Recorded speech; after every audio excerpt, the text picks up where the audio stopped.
Buenos días. Ahora su Biblia en 2 de Corintios, capítulo 12, por favor. Si es usted tan amable, 2 de Corintios, capítulo 12.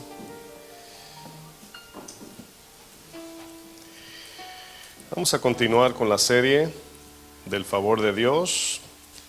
Vamos a hablar en esta mañana ya en el tema número 7. 2 de Corintios 12. Nada más ponga una marca y vamos a hacer una oración para iniciar la enseñanza de esta mañana, ¿verdad? ¿Cómo está usted? ¿Ya descansaron? Gloria a Dios. Estamos en el tiempo, la temporada de la cuaja, ¿no? Acompáñenme a orar. Vamos a pedirle a nuestro Dios que nos hable en esta mañana. Padre, gracias por tu bondad, Señor, y tu misericordia, tu favor para con nosotros, Señor.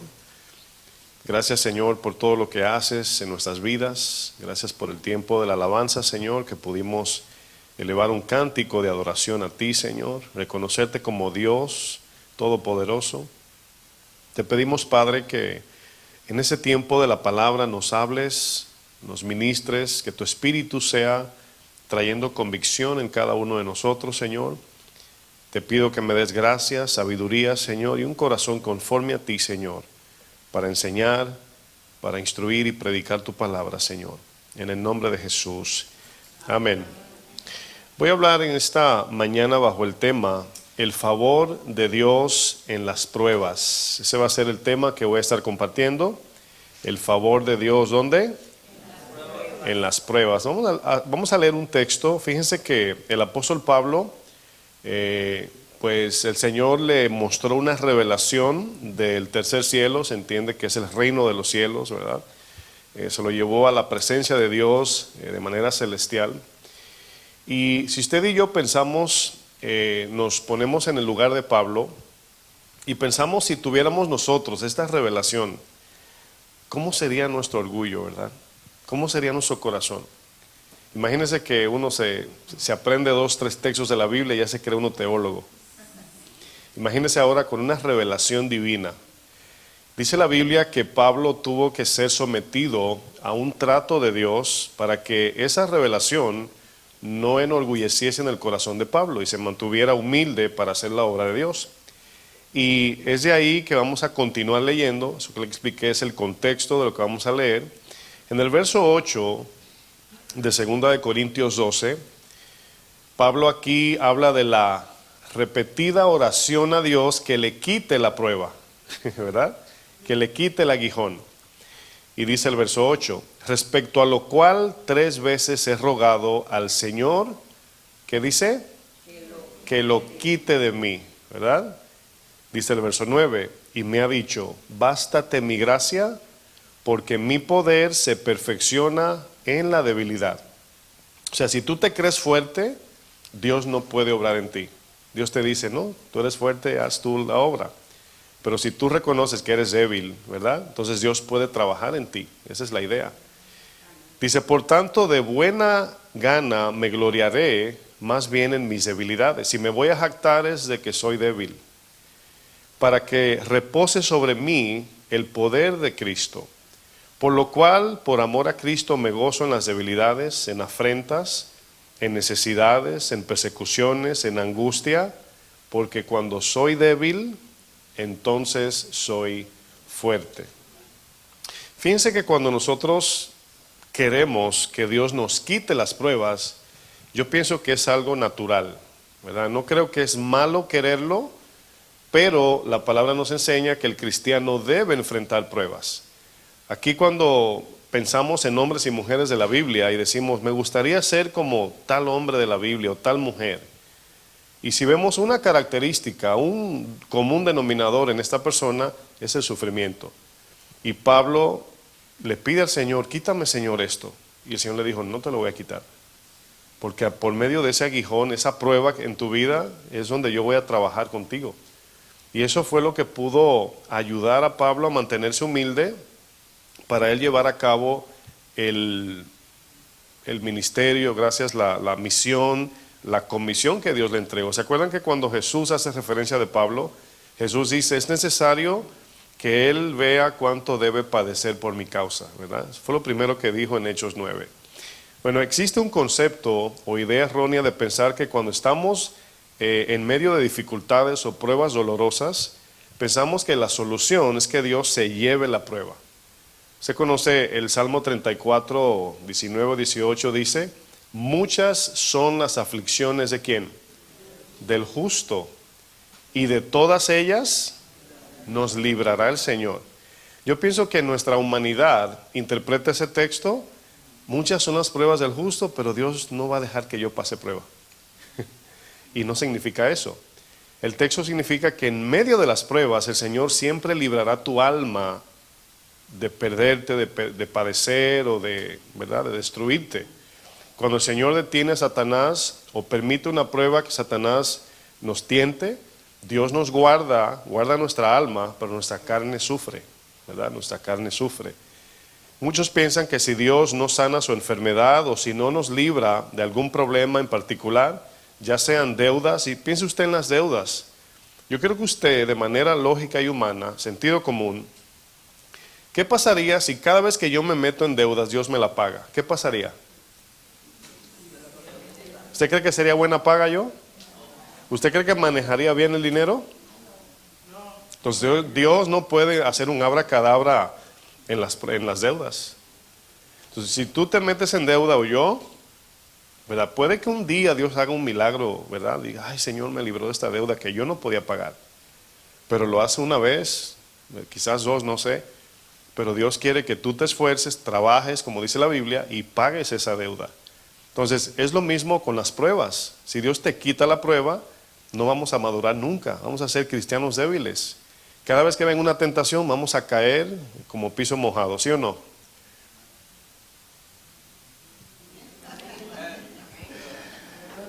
A veces enfrentamos conflictos, accidentes. ¿Cuántos dicen, Señor, ¿por qué tú no evitaste ese accidente? Ofensas o cualquier tipo de sufrimiento que enfrentemos, pensamos que Dios nos abandonó. O siempre tenemos una de estas dos actitudes, o Dios no es amor, o Dios se olvidó de mí.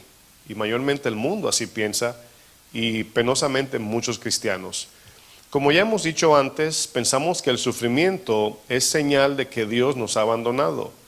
Para muchos el dolor o el sufrimiento es una señal de que Dios no se interesa por nuestras dificultades y que actúa indiferente ante nuestro sufrimiento. O sea, es algo automático en nosotros. O sea, estoy pasando una situación, Dios, ¿dónde estás? ¿Verdad? Ahora, eso no pasa cuando estamos en fiesta, celebrando, en el mall, comprando ropa, ¿verdad? Nadie dice ahí con la tarjeta, ¿verdad? Cuando va a sacar la tarjeta, Dios, ¿dónde estás, Señor?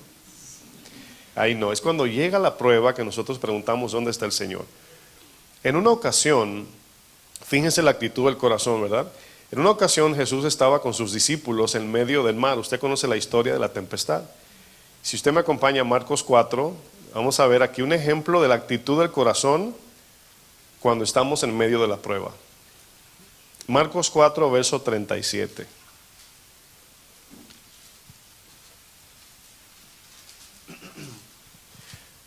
Usted ya conoce al Señor, se monta en la barca con sus discípulos, le dice, pasemos al otro lado, ¿verdad? Y en medio de la tempestad, fíjense lo que dice el verso 37. Pero se levantó una gran tempestad. Una tempestad en la Biblia, para nosotros en sentido de aplicación, sentido espiritual, es un problema grande, ¿verdad? Es un problema que nos asusta, un problema que dice, ay, ¿quién nos va a librar de esto? Es un problema de esos que usted dice, no sé cómo voy a salir de este problema. Eso representaría una tempestad para nosotros, ¿verdad? Porque no todo el mundo se va a montar en un barquito y se va a encontrar con una tempestad, pero eso es figurativo para nosotros. Dice luego, y echaba las olas en la barca de tal manera que ya se anegaba. Dice, y él, ¿quién es él? Jesús estaba en la popa durmiendo sobre un cabezal. Dice, y le despertaron, fíjense aquí la reacción, y le despertaron y le dijeron, maestro, ¿no tienes cuidado que perecemos? Ahora, ¿qué nos dice este texto? Este texto habla de nuestra reacción cuando estamos en medio de un problema. ¿Cuál es la reacción instantánea? ¿Dónde está el Señor? Señor, ¿por qué no me ayudas? O sea, ¿por qué no miras mi dolor? ¿Por qué no me ayudas si tú tienes todo el poder? Sin embargo, Jesús está dormido aquí. Y Jesús es el que tiene la capacidad de detener la tormenta, el cual lo hizo más adelante, pero Jesús estaba dormido porque lo estaba poniendo a pruebas a ellos. Estaba tratando con sus discípulos. Pero quiero que noten que nuestra reacción natural al enfrentar una situación, la primera reacción ¿cuál es? El Señor se olvidó de mí. Ellos le dicen al Señor, ¿no te importa? En nuestro lenguaje sería eso. Señor, ¿no te importa que perecemos? Si yo fuera Jesús le digo, no, no me importa. Descendí de mi trono fue porque estaba de vacaciones por aquí. O sea, no descendí de mi trono para salvarlos a ustedes. ¿Cómo no me va a importar que, verdad? Debemos de tener claro esa característica de Dios, de que Él sí se interesa por nosotros. Y cuando nos deja sufrir es como el padre que lleva el niño al hospital y le pone la inyección, el niño comienza a llorar y mira al papá como que, ¿por qué dejas que me esté apoyando aquí en el brazo, verdad? O sea, es parte del proceso. Los discípulos de Jesús en un solo instante se le olvidó que Jesús les había prometido que iban a pasar al otro lado. Pero escuche bien, había una promesa mayor que esa. ¿Cuál era? Que ya Jesús de manera repetida le había dicho, me es necesario ir a Jerusalén. Al decirle, tengo que ir a Jerusalén, le está diciendo el lugar donde va a morir. ¿Sí o no? Ya les dio la ubicación donde tiene que llegar para morir, Jerusalén. Donde ellos estaban ahí no era Jerusalén, todavía no. Jesús también les repetía, tengo que padecer por manos de los líderes religiosos de Israel. Tengo que morir y al tercer día ¿qué? Resucitar. Este mensaje estaba por encima de todo y sí o sí se tenía que cumplir. Los salmos, los profetas profetizaron de esto. Tenía que cumplirse sí o sí. Entonces, todo lo que estorbara esto en el camino no se iba a cumplir. No lo iba a lograr. ¿Por qué? Porque todo obró para bien. Judas, aunque él es responsable de su traición, obró para bien en la redención de Cristo. Fíjense cómo Dios obra de manera soberana. Aún los enemigos de Dios, Dios los usa en su plan eterno. Era imposible que los discípulos murieran en esta tempestad, ya que Jesús les había prometido que tenía que ir a morir a una cruz. ¿Pueden recordar ustedes cuando Satanás le pide a Jesús zarandear a Pedro? ¿Sí se acuerda de esa escena? En Lucas 22, si usted me acompaña, es donde vemos este texto, Lucas 22, versículo 31. Y este texto, cuando, no sé usted, pero cuando yo lo leo digo, ay Señor, o sea, Satanás está pidiendo sacudirme, ¿verdad? ¿Sí entiende el concepto de zarandear, verdad? Zarandear en sentido espiritual es que Dios le va a permitir a Satanás que te dé una sacudida a ver si se te caen los frutos. Esa es la idea. En esa sacudida se te va a caer la cizaña, pero si llevas fruto, el fruto no se va a caer. Y esa es la idea. Entonces, cuando tú sacudes, es saber lo que cae. Bueno, hay una distinción aquí. Judas, por ejemplo, no fue zarandeado por Satanás. Judas fue poseído por Satanás. ¿Sí ven la diferencia? ¿Por qué Satanás poseyó a Judas, no a Pedro? Porque aunque los dos traicionaron a Jesús, los dos tenían una intención diferente. Judas vendió a Jesús por 30 monedas, pero Pedro se creía el superhéroe porque amaba a Jesús. Esa fue su falta. O sea, ahí es donde vemos la distinción en la falta de David y en la falta de Saúl. O sea, así vemos que hay dos tipos de faltas. ¿Y por qué Dios trató así con Saúl y no así con David? Porque el corazón era diferente. En Lucas 22:31 dice, dijo también el Señor, Simón, Simón, he aquí Satanás os ha pedido para zarandearos como a trigo. Pero yo he rogado por ti para que tu fe no falte. Y una vez vuelto, fíjense, esa palabra, una vez vuelto significa, cuando ya te des cuenta, ¿verdad?, que eres débil, no fuerte, vas a volver a mí, entonces vas a afirmar a tus a los que te siguen, a los 11 discípulos, o los 10 en este caso. Dice, confirmarás a tus hermanos. Miren, imaginemos que nunca hemos leído este texto, por un segundo, y pensemos como si Jesús nos dice, o te dice, ¿verdad? Satanás vino donde mí a pedirme que te va a dar una sacudida. Ahora yo quiero que usted piense cuál sería nuestra reacción natural. Bueno, creo que sería una de dos. La primera, la reacción de Pedro, una reacción de autosuficiencia. Señor, mi vida doy por ti, mi vida. Y le dice el Señor, Pedro, cuando tú escuches el gallo cantando, ya va a ser la tercera vez que me has negado. No, Señor, te prometo, te juro, Señor, que voy a ser fiel. ¿Cuántos han hecho compromisos al final del servicio? Señor, ya no voy a volver a hacer eso. Y hay una diferencia entre prometerle a Dios y confiar en Dios. Es diferente. La otra reacción sería pedirle a Jesús que jamás permita eso. Cuando viene Satanás a tu vida a zarandearte y que tú digas que el Señor te reprenda, yo te digo, reprendes todo lo que quieras porque fue el Señor que lo mandó. Pablo cuando oraba le decía al Señor, quítame este demonio, y el Señor le decía no. ¿Se imaginan? Y aquí la respuesta de Jesús hacia Pedro, ¿cuál fue? Yo he rogado por ti para que tu fe no falte. Ahora, ¿qué significa esto? Es importante aquí entender esta parte de la fe aquí. La fe, si podemos entender, es una combinación de tres cosas. ¿Cuáles son? Oímos la palabra, creemos la palabra y luego viene el poder y la vida espiritual de Dios a nuestra vida. Por ejemplo, Moisés, ahí va la palabra, ve a Egipto. Moisés crea la palabra, Moisés fue a Egipto, por lo tal vimos las 10 plagas, el mar abierto, etcétera, etcétera. O sea, si usted quiere recordar cómo opera la fe, Dios habla, nosotros oímos y creemos y Dios responde con poder y nos da vida espiritual. Esa es la idea.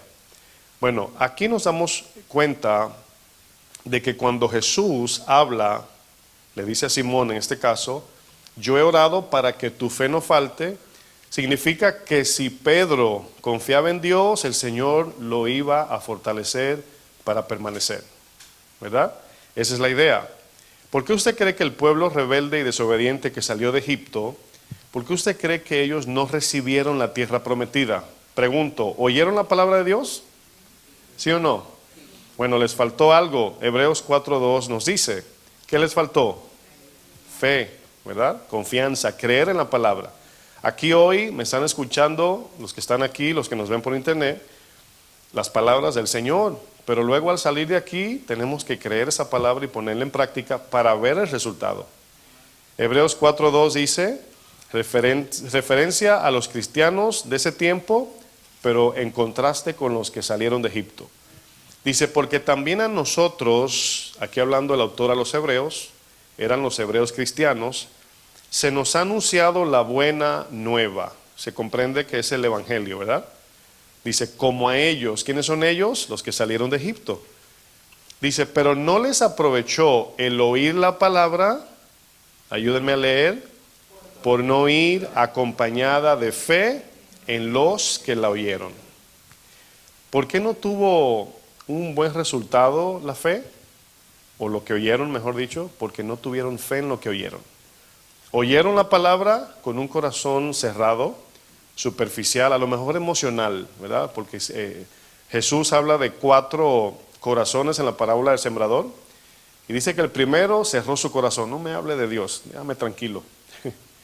El segundo dijo, gloria a Dios por la palabra, pero vino una pruebita y ya se apartó. Y el tercero, por estar ocupado con las cosas del dinero, el afán de la vida, la semilla no tuvo fruto. Pero el último fue el que llevó fruto, el que creyó a la palabra. Y Jesús le llama a eso el corazón fértil, que cuando la palabra cae como semilla, ella sola da fruto y se manifiesta a través de nuestra obediencia, por obvias razones.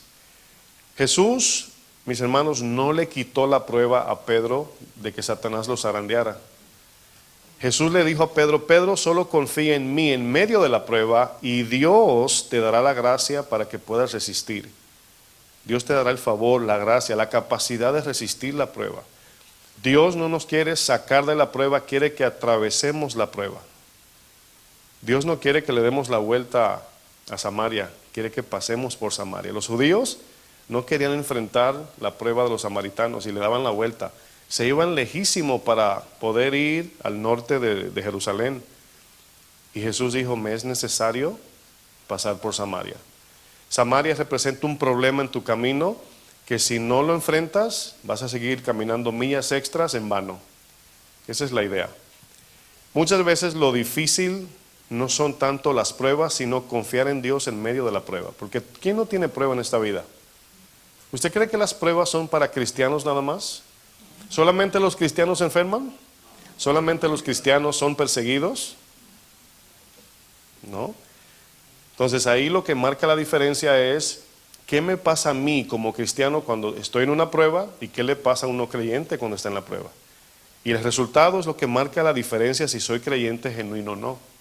No es tanto si voy a la iglesia, si ofrendo, si oro, si hablo mi Biblia, no. Es el fruto de lo que sale de mí en medio del dolor. ¿Cómo respondo a las pruebas? Es lo que vamos a estar mirando.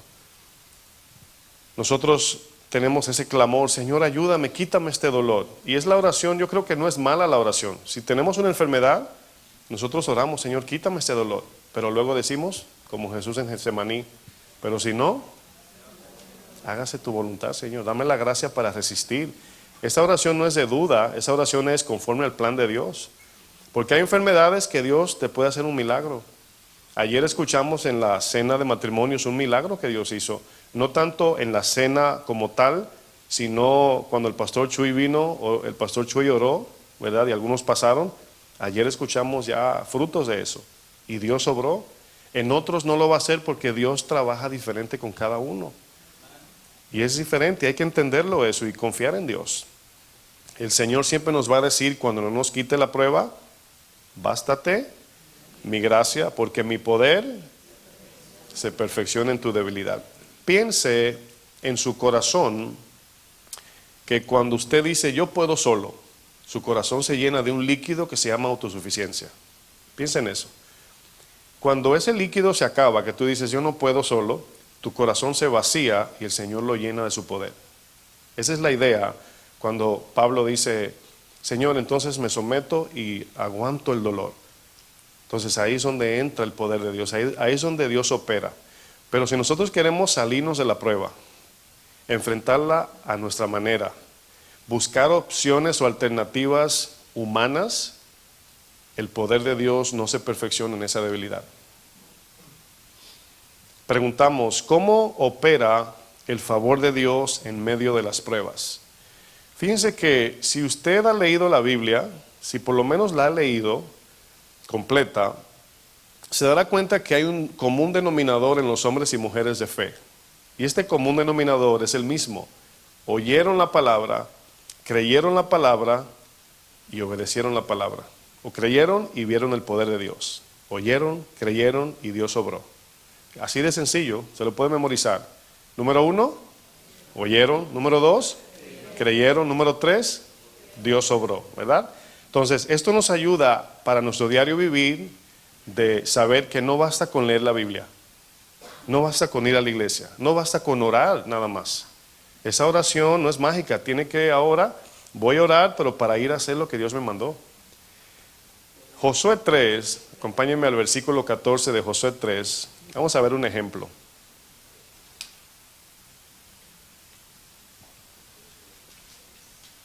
Josué 3, versículo 14. Usted se acuerda que el pueblo que sale de Egipto, ¿verdad?, estaba en esclavitud. Esa esclavitud de Egipto representa para nosotros cuando estábamos en el mundo perdidos sin Cristo. Eso representa. Bueno, Moisés, por el poder de Dios, sacó al pueblo de Dios de Egipto y ese pueblo atravesó un mar llamado, ¿cómo se llamaba el mar? El Mar Rojo, ¿verdad? El Mar Rojo. Ese Mar Rojo es nuestra primera prueba del bautismo. Es cuando salimos del mundo, aceptamos a Cristo, nos bautizamos y ya pertenecemos a la familia de Cristo. El pueblo que salió de Egipto, ¿a dónde entró? Al desierto, exacto. O sea, al estar en el desierto iba a ser una prueba del corazón. Antes de darle la bendición, primero tenía que tratar ¿con quién? Con el corazón. Pasaron el Mar Rojo, pero ahora tenían que pasar el río Jordán. Y fíjense que el río Jordán era algo más pequeño, algo más pequeñito.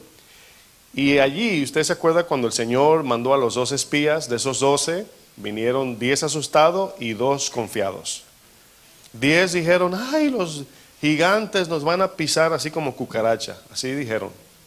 Y los otros 2 dijeron, no, el Señor es grande, podemos entrar, porque fijaron su mirada en el Señor, así como David frente a Goliat.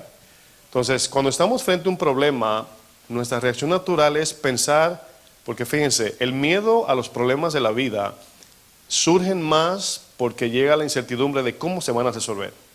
Pero si tú confías en que Dios es poderoso, soberano y que te va a ayudar, nosotros decimos, este problema no es mío, este problema es de Dios. Y hay cosas que uno dice, yo se le entrego a Dios, hay cosas que Dios te entrega a ti. Perdona, no, el Señor obrará, no, tú perdona y luego el Señor va a obrar. Pero hay otras cosas que tú dices, no, yo le entrego eso al Señor. Andan diciendo por ahí que tú hiciste esto, si tú no lo hiciste, ¿qué dices? Ese problema es del Señor, no mío. Yo no me defiendo. Así dice la palabra. Pero quiero que noten aquí en esta historia del pueblo atravesando para ir en dirección a Jericó. Y si se dan cuenta, ellos venían de prueba en prueba, ¿verdad? Pero cada vez que pasaban una prueba, eran más fuertes en el Señor. Diga el débil, fuerte soy, eso significa. Dice el verso 14, aconteció cuando partió el pueblo de sus tiendas para pasar al Jordán, o el Jordán, con los sacerdotes delante del pueblo, llevando el arca del pacto, obviamente representaba la presencia de Dios con ellos. Dice, cuando los que llevaban el arca entraron en el Jordán, y los pies de los sacerdotes que llevaban el arca fueron mojados a la orilla del agua, dice en paréntesis, porque el Jordán suele desbordarse por todas sus orillas en todo el tiempo de la siega. Las aguas que venían de arriba se detuvieron. Ahora, notan que lo primero que sucedió fue, aquí, es que Dios le dio una palabra. Yo los voy a llevar a una tierra que fluye leche y miel. Esa es la palabra de fe. Eso fue lo que el Señor le dijo Jesús a sus discípulos, pasaremos al otro lado. Esa palabra, si ellos la creían, no importa lo que se atraviese en el medio, mar, gigantes, lo que sea, Dios lo iba a quitar. Muros, Dios lo iba a mover. ¿Se dan cuenta lo importante de tener la palabra de Dios? Porque si ellos decían, vámonos mejor para otra dirección, Dios no iba, la gracia no iba a operar ahí. Pero la gracia iba junto con la obediencia. ¿Sí lo pueden ver? Entonces, lo primero que Dios le dio fue la palabra. Los voy a meter en la tierra prometida. Y los voy a meter sí o sí, pero se van a quedar fuera los que no creen. Y eso me da temor. O sea, dice el Señor, cuando el Señor promete que algo se va a cumplir, Él lo va a hacer. Aquí la pregunta es, ¿estaremos involucrados, incluidos? Eso es lo que yo quiero saber en mí. Yo quiero ser parte. Y aquí lo segundo que hicieron fue, los sacerdotes que cargaban el arca se mojaron los pies.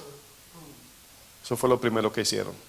Ahora, piense usted, si usted puede meterse en la película, como digo yo, si se te mojan los pies para cruzar el mar, de inmediato viene algo que se llama duda. Porque los pies mojados te van a decir, ay, yo pensé que íbamos a pasar en seco como el Mar Rojo. Ellos pasaron el Mar Rojo sin mojarse. Aquí los sacerdotes se mojaron los pies. Y eso podía producir un poco de duda, ¿sí o no? Bueno, ellos se fueron adelante, sigo leyendo. Dice, las aguas que venían de arriba se detuvieron como un montón bien lejos de la ciudad de Adán. Dice que está al lado de Zaretán. Y las que descendían al mar del Arabá, el mar salado, se acabaron y fueron divididas. Y el pueblo pasó en dirección ¿a dónde? Diga conmigo, a otra prueba. Jericó. Mas los sacerdotes que llevaban el arca del pacto de Jehová estuvieron en seco, firmes en medio del Jordán, hasta que todo el pueblo hubo acabado de pasar. Es decir, ellos, a diferencia de cómo cruzaron el Mar Rojo, sacerdotes con el arca parados en medio del Jordán seco, y la gente pasaba. O sea, ahí vemos la presencia de Dios obrando en medio de la prueba. ¿Sí lo pueden ver? Entonces, es importante, debemos notar que el Jordán representa una prueba de fe para el pueblo de Dios, que somos nosotros. Pero también debemos ver que el pueblo de Dios iba a cruzar al Jordán o el Jordán para enfrentar otra prueba en Jericó. Eso es otra historia. Pero en cada prueba Dios le daría la gracia para vencer. Ya sabemos que Dios le dijo cómo iban a entrar a Jericó. 7 vueltas, una cada día por 7 días, y el último día 7 vueltas, toca trompeta y yo voy a derribar los muros. ¿Quién tumbó los muros? ¿Josué? ¿Los espías? ¿El arca? El Señor. Pero fue la palabra, la confianza y ¿qué más? Y la obediencia. Y así cayeron los muros. Por eso es que cuando vivimos en pecado, mis hermanos, Dios, tenemos una vida cristiana limitada, misericordia, paciencia y perdón y ya. No vivimos en la gracia especial de Dios. Y yo no me quiero perder esa gracia especial, ¿usted sí? Entonces eso habla de que debemos de vivir en obediencia para que esa gracia opere. El favor de Dios opera en medio de las pruebas que enfrentamos cuando estamos cumpliendo la voluntad de Dios. Recordemos que al inicio de esta serie hablamos de 2 tipos de gracia. Y recuerden que gracia y favor en la Biblia es lo mismo. Nada más que por el contexto a veces se usa la palabra favor. El favor de Dios diciendo Dios estaba con él, o la gracia como el poder de Dios que capacitaba al creyente. La gracia común, como ya estudiamos varias veces, es el sol sale para todos, cuando llueve todos se mojan, Dios le da empleo, comida, cama, trabajo a todo el mundo, aunque sean ateos. ¿Eso se llama cómo? Gracia común. Ahora, como cristianos deberíamos de conformarnos con esa gracia común. Usted diría, no, pues no hay que ser cristiano para eso. Pero luego está la gracia especial, la gracia de abrir el mar en 2, la gracia para servir a Dios, la gracia para enfrentar y soportar las pruebas. Esa gracia nos ayuda a soportar el dolor para no pecar contra Dios y no abandonar su camino. Esa gracia nos preserva, ¿verdad? Dice, creo que Pedro dice, preservados y guardados por la fe. Y al tener fe, pues el Señor nos guarda como guardó a Pedro aún cuando lo traicionó. Fíjense, no distinguir estas diferencias es algo muy grave, hermanos, es un grave error, entre gracia común y gracia especial. Porque si no sabemos distinguir esto, escuche lo que puede pasar. Sucede lo que en muchas iglesias hoy confunden la gracia común con la bendición de Dios. Alguien que obtuvo algún trabajo que gana mucho dinero, oh, yo soy una persona bendecida. Sin embargo, tiene 2 mujeres a lo mejor. O a lo mejor no vive en la voluntad de Dios. A lo mejor no peca sentido inmoral, pero a lo mejor no vive conforme a la voluntad de Dios. Y piensa que la abundancia de la gracia común es la gracia especial. La gracia especial de Dios es un distintivo de que estamos caminando en el centro de su voluntad. Escúchenme, cuando el Señor abrió el mar rojo es porque iban en dirección a la voluntad de Dios. Si ellos deciden irse para otro mar, no se iba a abrir. ¿Sí entienden eso? Es por eso que cuando Dios te posiciona en un lugar, sea trabajo, en tu familia, donde sea, y tú dices, ay, a mí no me gusta yo quiero aquel, Dios te dice, yo te quiero aquí. No, Señor, aquel es más cómodo. Dejaste atrás ese trabajo y la gracia especial. Allí quizás el Señor pues sí te perdona y eso, pero no es igual, ya no es lo mismo. La gracia común, como ya vimos, opera en los ateos, en los que aborrecen a Dios, opera en cristianos que andan hasta en fornicación y adulterio, y cristianos que andan fuera de la voluntad de Dios. La gracia común ahí está, es decir, un cristiano que está fuera de la voluntad de Dios puede tener un buen trabajo, una buena casa, un buen carro, tener salud física, tener tranquilidad humana, por así decir, irse de vacaciones, tirarse fotos, Facebook, todo, y estar completamente fuera de la voluntad de Dios. Es por eso que la Biblia nos escribe qué debemos mirar para saber cuando un hombre o una mujer es de Dios o no. O sea, no miramos su ropa o su casa o su carro. Eso no es lo que distingue a un hombre de Dios, ¿verdad que no? O la marca de la Biblia o la versión, o que se congregue en casa de oración, mucho menos. La gracia especial, por otro lado, opera en aquellos que andan en la voluntad de Dios. obra en aquellos que temen a Dios. Y de aquí un texto muy usado entre cristianos y no creyentes también. ¿Alguien sabe? Todo obra para bien y dejan fuera la parte más importante, para los que aman a Dios. O sea, yo escucho este texto en boca de personas no cristianas mucho, ¿verdad? Cuando, por ejemplo, se pierden en un lugar, van manejando y se pierden. Ay, pensé que era por aquí. Ay, de camino me encontré con un amigo. Ay, todo obra para bien. Y preguntamos, ¿verdad? Ok, te encontraste con tu amigo y ¿cómo obró para bien? ¿En qué sentido? Que me encontré con mi amigo. Ah, obró para bien para ti. Nada más. Todo obra para bien significa que las cosas buenas y malas que le sucede a los que temen a Dios y aman a Dios, todas estas cosas colaboran y ayudan con la gran comisión del Señor. Finalmente va a obrar para bien para la obra redentora de Jesús. Obviamente dentro de todo eso, soberanamente Dios permite que tengamos cosas, ¿verdad? A veces piense en gente pobre, gente donde un maestro de la Biblia decía, Dios va a hacer hasta lo imposible por alcanzar las almas. Por ejemplo, ahora que se está escuchando muchos testimonios en el Medio Oriente, de árabes e incluso musulmanes convirtiéndose al Señor por medio de sueños. ¿Saben por qué están teniendo sueños allá ellos? ¿Alguien puede imaginarse por qué? Porque hay lugares donde no se puede entrar, no se pueden meter los misioneros. ¿Y qué hace Dios?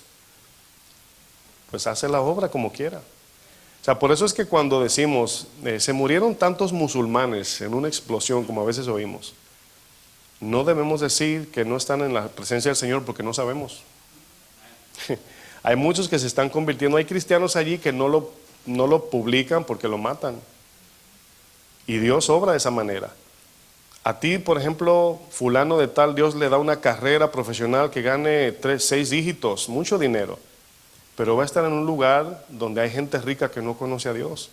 Al otro lo va a tener cargando a lo mejor frutas y cargando camiones o qué sé yo, un trabajo menos profesional, académico, porque allí hay gente que Dios quiere salvar. Y por eso Jesús dijo, siempre tendrán a los pobres con ustedes. Si todos los cristianos fueran ricos, ¿qué serían de los pobres? Si a todos los cristianos Dios prosperara en salud y dinero, ¿quién le va a predicar a los enfermos? Esto lo hace Dios soberanamente, mis hermanos. Por eso es que ese todo obra para bien es para el bien de la obra del Señor, para la salvación. Y ese todo involucra enfermedades como también prosperidad material, los dos, bien, lo bueno y lo malo. En pocas palabras, el favor especial de Dios no opera en aquellos que viven en desobediencia o en aquellos que viven alejados de la perfecta voluntad de Dios. En estos no aplica más que la gracia común. Si no podemos identificar esas diferencias, jamás podemos tener un termómetro de nuestra propia vida cristiana. Tu gozo, tu sufrimiento deben obrar en favor de los demás. Fíjense, Romanos 8:28, lo voy a leer en la versión Nueva Biblia Viva. Fíjense cómo lo dice. Romanos 8:28.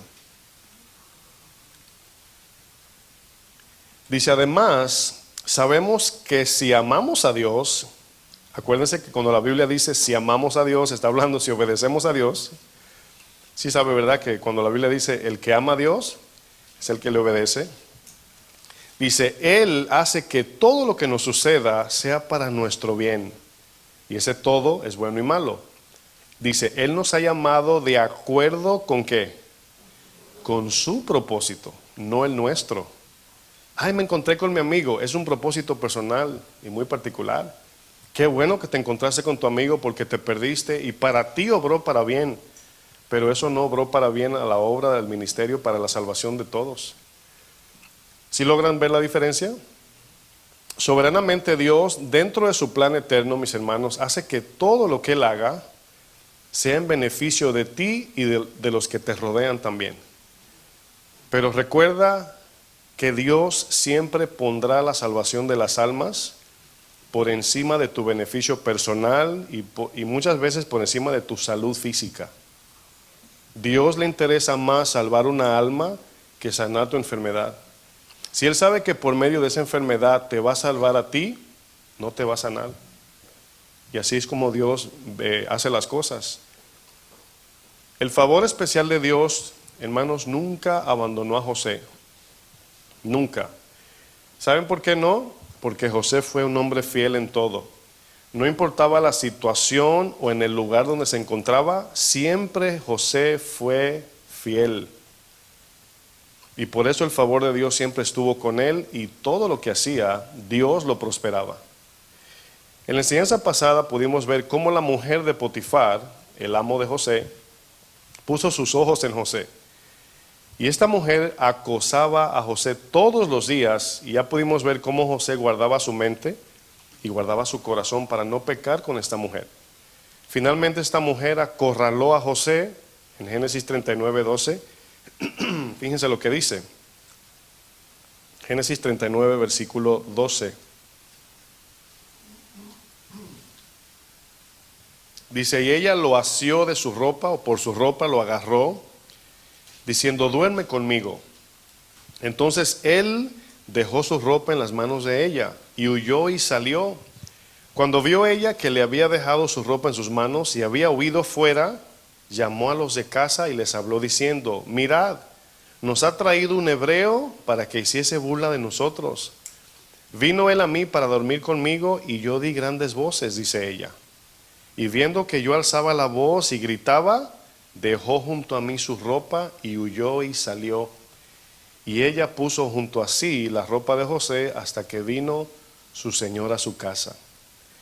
José, por hacer las cosas bien, mis hermanos, fue acusado falsamente.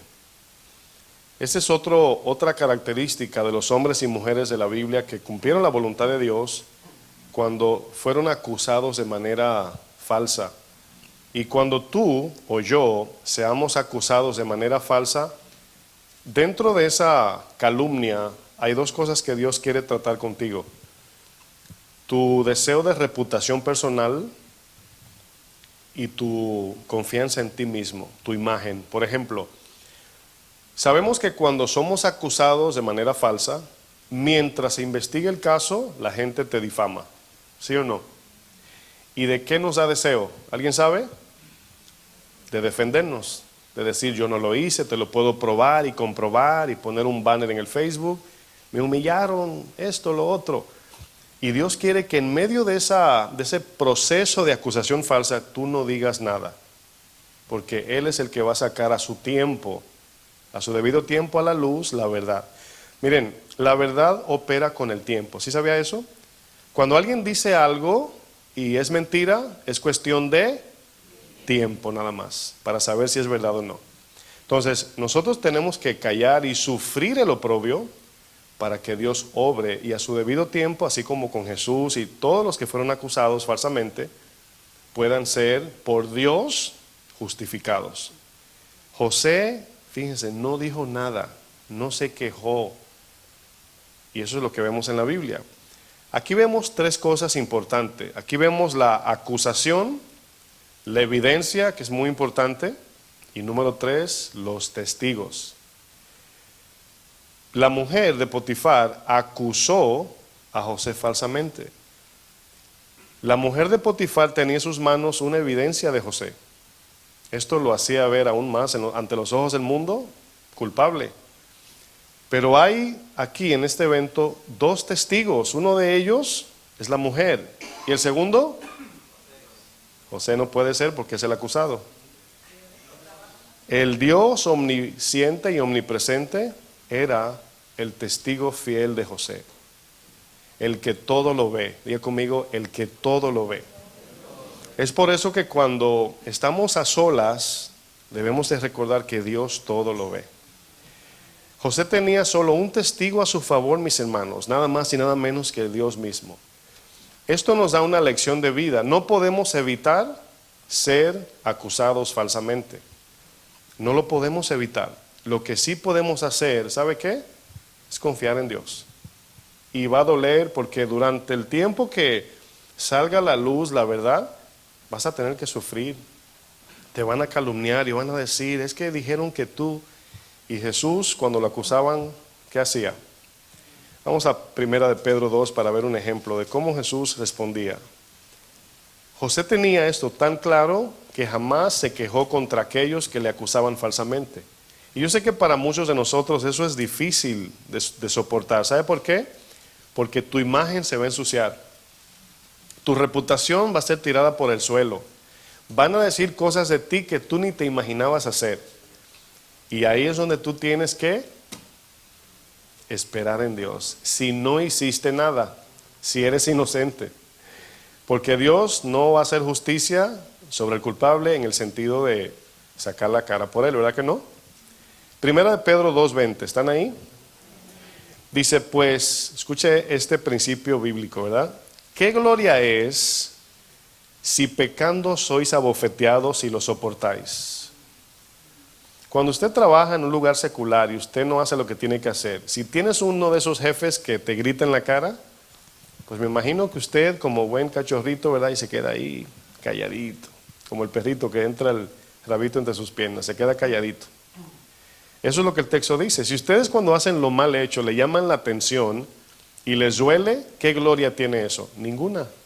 Dice, mas si haciendo lo bueno sufrís y lo soportáis, esto ciertamente es aprobado delante de Dios.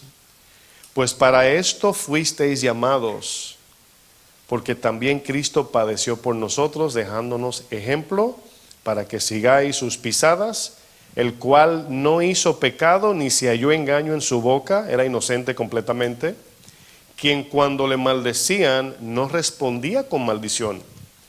Dice, cuando padecía no amenazaba. Fíjense, él tenía la capacidad, como cuando Pedro le sacó la espada, le dice Jesús, Pedro, yo puedo llamar 6,000 ángeles aquí, 70,000 ángeles serían, 6 legiones, así que cálmate.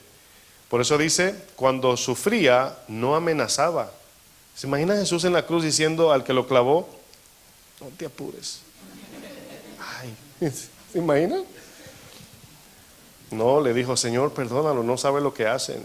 Dice finalmente, sino encomendaba la causa al que juzga justamente. Dios es justo 100%, juzga justamente. Aquí nos damos cuenta a las bienaventuranzas de Jesús, no lo tienen que buscar, pero se la voy a leer bien rapidito. Mateo 5:10, bienaventurados los que padecen persecución por causa de la justicia, porque de ellos es el reino de los cielos. Bienaventurados sois cuando por mi causa os vituperen y os persigan y digan toda clase de mal contra vosotros, mintiendo. Luego dice, gozaos y alegraos porque vuestro galardón es grande en los cielos. Aquí vemos que la recompensa es para el alma, no tanto para el cuerpo físico. Por eso sufrimos en el cuerpo, pero luego el alma será recompensada y escuche bien, tendremos cuerpos glorificados. Dice, porque así persiguieron a los profetas que fueron antes de vosotros. El dolor o el sufrimiento, hermanos, no es señal de que Dios nos ha abandonado. Cuando nos tratan injustamente, debemos de siempre recordar que Dios no se le escapa absolutamente nada. Dios permite que suframos para probar nuestra fe y formar nuestro carácter. ¿Usted está de acuerdo con eso? El sufrimiento no es sinónimo de maldición. En la obediencia, el dolor es sinónimo del favor de Dios. En la obediencia. ¿Sabe que algo que me llama la atención, algo que Dios hace? Si tú eres una persona que vienes al Señor y eres alguien con el corazón herido por un maltrato del pasado, Dios hace algo que para nosotros es muy incongruente, para nosotros. Y lo primero que Dios hace es que te manda a hacer lo que tú menos quieres hacer, perdonar al ofensor. Y nosotros decimos, Señor, tú no sabes lo que me hizo. Y el Señor te dice, yo sí sé, yo vi. Ve, pídele perdón o perdona, una de las dos. En ese momento tú dices, ¿cómo es que esta persona me ofendió, me maltrató, me humilló y yo tengo que ir? Bueno, en ese momento, si tú obedeces a Dios, Dios te hace libre de muchas cosas, de la amargura. Te hace libre de tu carácter así seco, duro, así implacable, intolerante. Entonces, cuando tú obedeces, ¿el beneficiado quién es? Nosotros.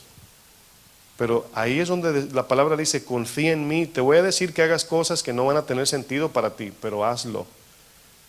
Y yo he visto esto, hermanos, porque parece incongruente, pero Dios obra en eso de una manera milagrosa. O sea, yo he visto milagros, y eso fue un principio que Dios hace años me mandó a mí a pedirle perdón a alguien que me ofendió a mí.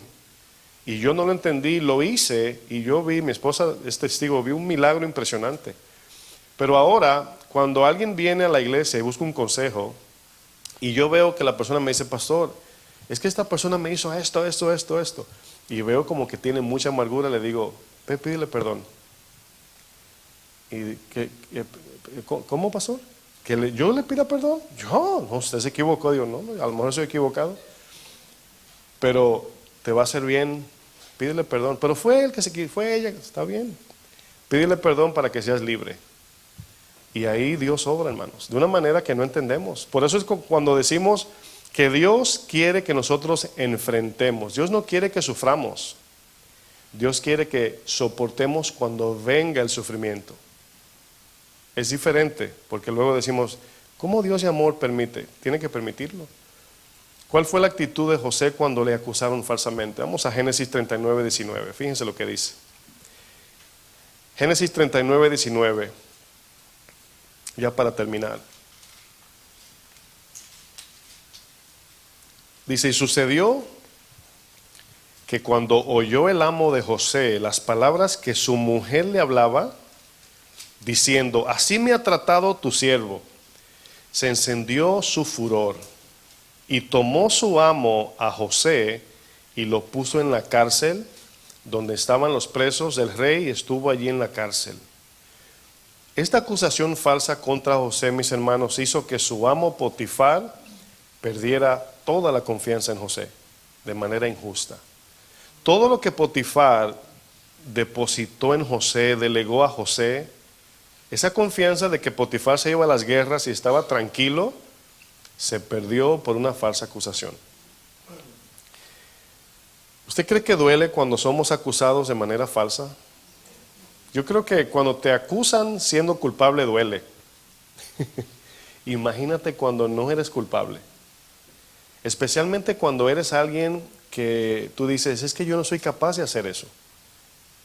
Jesús, yo digo, eso es algo que yo pienso mucho, digo, Jesús tuvo que haber sufrido profundamente las acusaciones porque Él era 100% inocente. O sea, no importa lo que dijeran de Jesús negativamente, Él sin preguntar qué dijeron, Él podía decir, no, soy inocente. Si por ejemplo dicen, me dijeron algo de ti, nosotros decimos ¿qué? ¿Qué te dijeron? Para saber si hicimos algo. Pero Jesús no tenía que decir qué te dijeron. Él dice, lo que sea que te hayan dicho, no fui yo.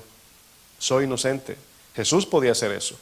Significa que la acusación tenía que dolerle más porque Él era puro, santo, inocente 100%.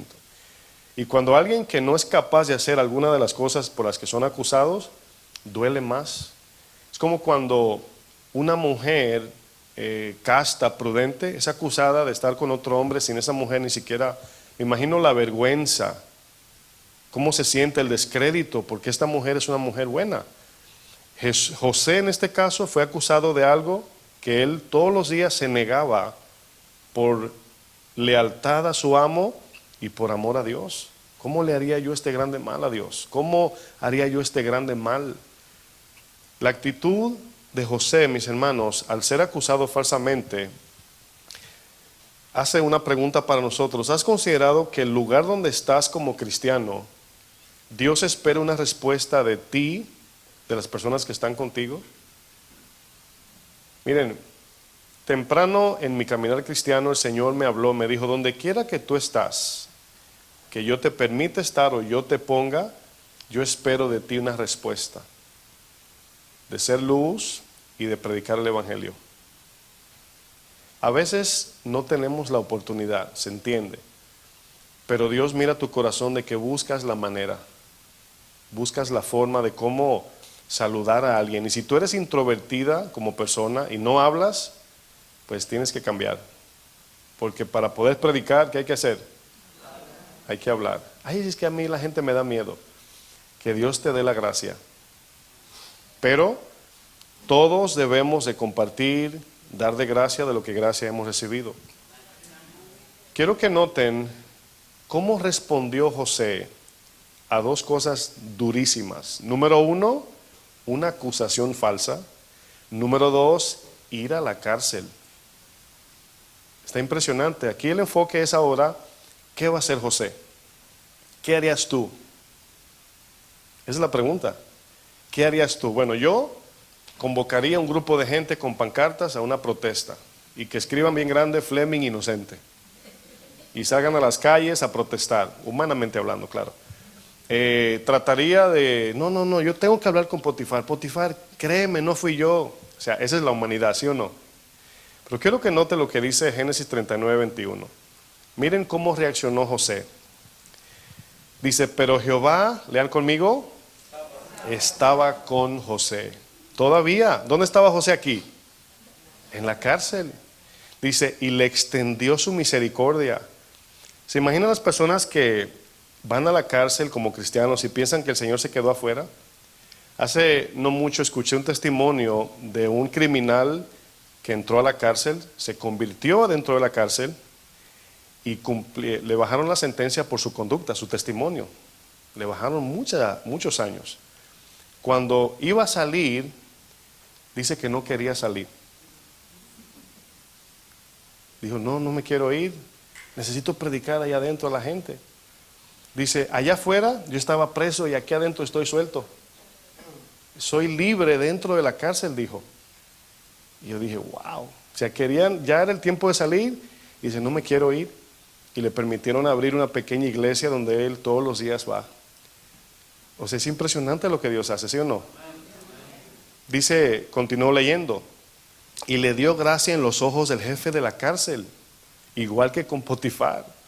Y el jefe de la cárcel entregó en mano de José el cuidado de todos los presos que había en aquella prisión.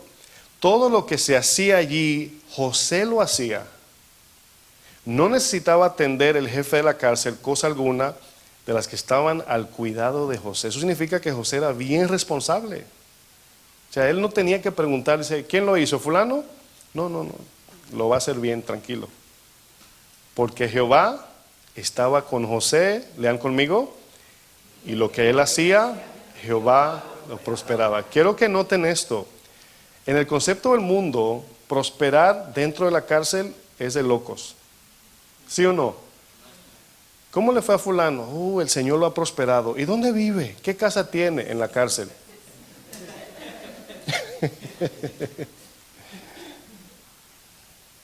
Ay. Hermanos, el favor de Dios siempre, por encima de todo, va en dirección a salvar las almas. Y en este caso José no tuvo dudas de que Dios estaba con él aún dentro de la cárcel. Pero pregunto, cuando José fue, por así decir, esposado y camino al calabozo, ¿verdad? Suponiendo que José sí tocó a esta mujer, ¿hubiese dicho el texto y Jehová estaba con José? Ahí cambia la cosa. ¿Tuviese José la gracia dentro de la cárcel que leemos aquí? No. Lo único que José tendría sería la misericordia de Dios, el perdón y ya. Entonces aquí es donde no debemos, por eso es que cuando hablamos del pecado, no debemos de mirar el pecado como que es que Dios dice nada más. No, es que no nos conviene. Hace daño con quien pecamos, contra quien pecamos y nos hace daño a nosotros. Pero es de bendición, la obediencia es de bendición, hermanos. Y lo podemos ver aquí, de aquí, cual no voy a seguir leyendo, usted lo puede leer en su casa. José luego lo sacan de allí como inocente porque Dios le da gracia en sueños. Y José luego viene a ser el segundo hombre más importante de Egipto en posición. Y Dios lo puso, lo atravesó por todo eso para que José no se envaneciera. Tuvo que pasar por la cárcel. Tuvo que ser humillado José para él poder manejar el cargo de autoridad que iba a tener en sus manos. No fue Faraón que lo hizo el segundo hombre más importante, fue Dios. ¿Sí entienden eso? Y Dios tenía un plan tan trazado de manera perfecta porque Dios quería salvar a Jacob a sus hijos, a las mujeres, a los descendientes, a los ismaelitas que compraron a José. No sé si le predicó en el camino, a lo mejor sí, porque dice la Biblia que todo prosperaba en sus manos. A lo mejor iba de camino ahí, ¿verdad? Cristo te ama, Dios te bendiga, no sé. Y luego Egipto recibe el evangelio por todo esto. Es impresionante, hermanos. Y vamos a leer otra vez, por última vez también, el texto final de Génesis, el último capítulo de Génesis, capítulo 50, versículo 18.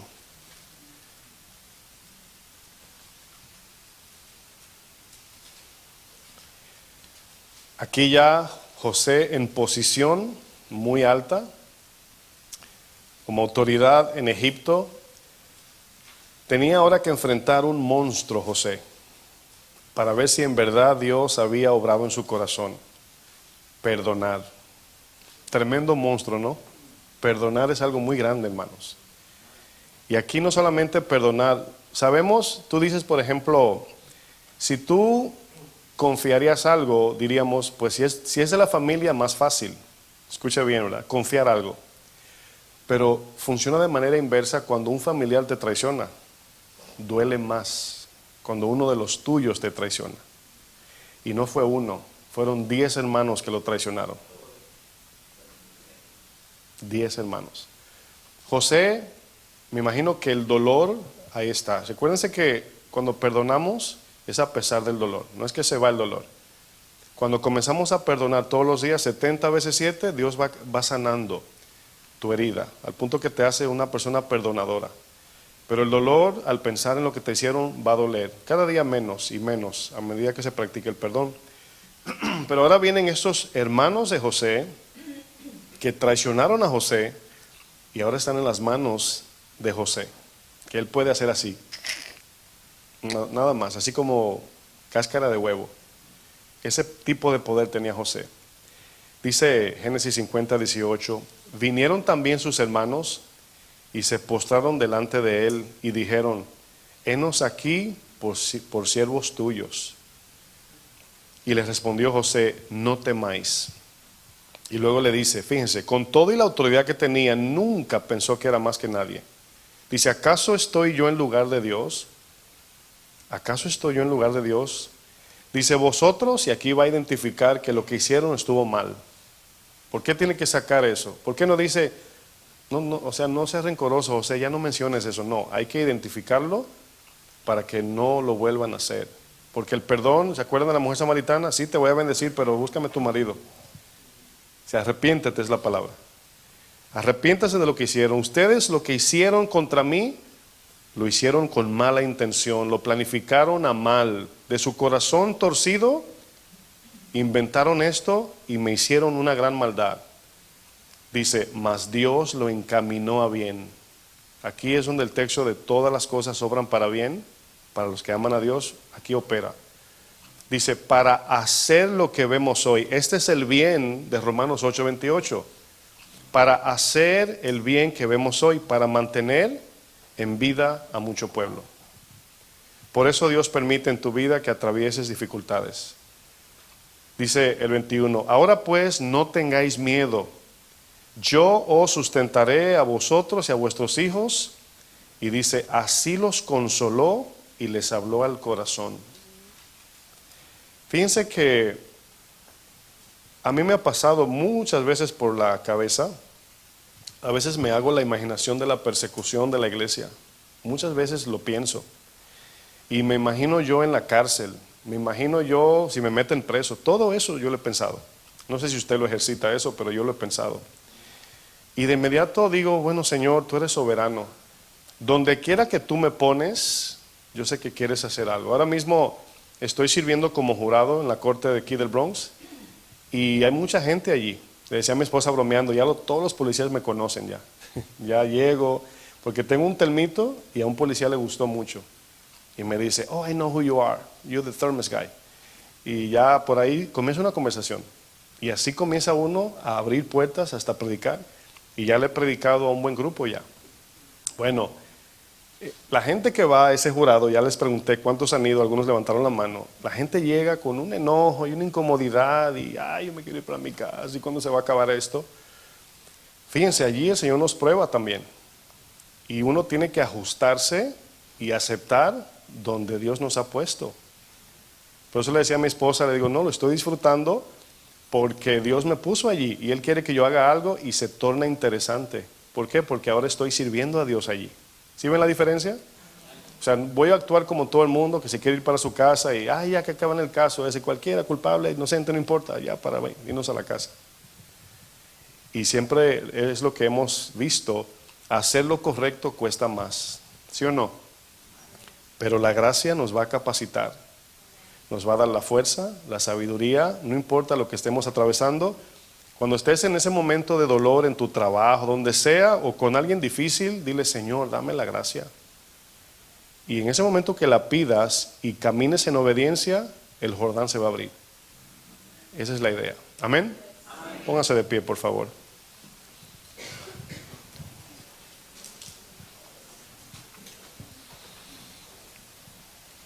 Pues estamos terminando un año más. Esta mañana nos saludábamos, decíamos buenos días, un día más y un día menos, ¿verdad? Un día más del calendario terrenal y un día menos del calendario celestial. Y cada día, mis hermanos, Dios nos va a poner, según nuestra capacidad de fe, en diferentes tipos de pruebas. Dice la palabra, para que sometida a prueba vuestra fe más preciosa que el oro, dice, el oro se prueba con fuego, para que después del fuego salgamos brillantes, limpios. Ese fuego limpia, como Jesús le llama la poda. Entonces ahí es donde decimos, Señor, esta prueba que voy a enfrentar necesito tu gracia, porque yo mismo correría de esa prueba. Esa es la oración. Las personas que tenemos en nuestra vida que son difíciles, las cosas que Dios nos manda hacer que se parecen imposibles, Dios va a abrir el mar en dos, pero Dios tiene que estar como el arca en el Jordán, en el centro de tu vida. Allí el Jordán representa el corazón, mis hermanos. Y si el Señor está en el centro de tu corazón, así como explicaba de José, José entró a la cárcel, ¿sabe quién entró con él también? Dice la palabra, y Jehová estaba con José, aún en la cárcel. ¿Usted cree que hay presos que se salvaron allí? Como cuando Pablo y Silas le predicaron al carcelero. Yo creo que sí. Dice que cantaban Pablo y Silas alabanzas que se oía.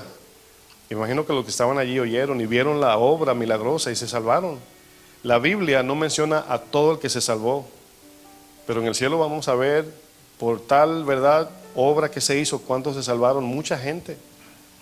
Nosotros queremos ser ese cristiano que Dios usa como una herramienta para salvación de los demás. Siempre ponga esto en claro antes de terminar. Tu vida es importante, tus necesidades son importantes, tu trabajo es importante, pero más importante que todo eso son las almas. Y eso va por encima de todo. Cuando los padres le dicen a los niños, hoy vamos de vacaciones, hoy vamos al parque, y de repente se rompe una tubería en la casa, ¿qué les dice luego? Sorry, como dice Javier, no vamos a poder ir, porque algo más importante ocurrió. ¿Se dan cuenta? ¿Era importante sacar a los niños al parque? Claro que sí, pero algo más importante se antepone. Y las almas para Dios siempre estarán por encima de nuestra comodidad material, por encima de nuestra salud física, porque el cuerpo no es eterno, hermanos, es el alma. Amén. Oramos. Padre, gracias por tu palabra, Señor. Te pedimos que tu Espíritu siga confirmando en nosotros a medida que vamos rumiando, pensando. Yo sé que muchos al escuchar esto planifican y dicen, Señor, yo quiero. Yo te pido, Señor, que tu gracia no falte en la vida de cada uno de los que te quieren agradar. Ayúdanos, danos las fuerzas, guíanos, Señor, con claridad y cuídanos, Señor, hasta tu venida o hasta nuestra partida de este mundo, en el nombre de Jesús. Amén. Que Dios les bendiga, mis hermanos.